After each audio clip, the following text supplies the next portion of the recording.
నమస్తే. గుంపు మేస్త్రి ఆడిస్తున్న డైవర్షన్ పాలిటిక్స్ లో భాగంగా నిన్న ఏదైతే ఉందో ఒక ఛానల్ ఒక యాంకరు తెలంగాణలో సంచలనం భూకంపం సృష్టించబోయే వార్త అని ఆయన వ్యూవర్షిప్ పెంచుకోవడానికి ఆయన ఛానల్ రేటు పెంచుకోవడానికి బీఆర్ఎస్ ను బీజేపీలో విలీనం చేస్తున్నారు అనేసి ఒక క్యాప్షన్ పెట్టి వార్తలు వేసిండు.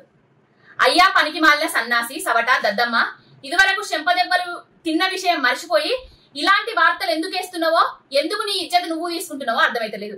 బీజేపీలా బీఆర్ఎస్ ను విలీనం చేస్తున్నామనేసి కేసీఆర్ గిట్లా నీకేమన్నా ఫోన్ చేసి చెప్పిండా, కేటీఆర్ గిట్లా నీకేమన్నా సందేశం పంపిండా, లేకపోతే హరీష్ రావు ఏమన్నా మెసేజ్ పెట్టిండా?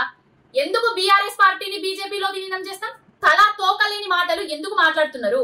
సంచలనం లేదు, సర్దికుడు లేదు, భూకంపం లేదు, ఏది లేదు. తెలంగాణ కోసం పుట్టిన పార్టీ, తెలంగాణ అస్తిత్వాన్ని కాపాడే పార్టీ, తెలంగాణ ప్రజల కోసం పాటుపడే పార్టీ. తెలంగాణ ఉన్నన్నాళ్ళు బీఆర్ఎస్ పార్టీ ఉంటది. బీజేపీలో విలీనం ఎందుకు చేస్తారా సాడతన్నాసులారా? బీఆర్ఎస్ పార్టీ ఇతర పార్టీలలో విలీనం కావాలంటే మా బీఆర్ఎస్ పార్టీ 100 సార్ల విలీనం కావాలి. ఎన్నిసార్లు క్యాప్షన్లు వేసుకొని బీఆర్ఎస్ పార్టీ మీద ఏడుస్తున్నారా? మీకు కేసీఆర్ పేరు తీయండి, బీఆర్ఎస్ పార్టీ పేరు తీయండి, అసలు మీకు ముద్దబోదు, జేబులు నిండాయి, అంతే కదా.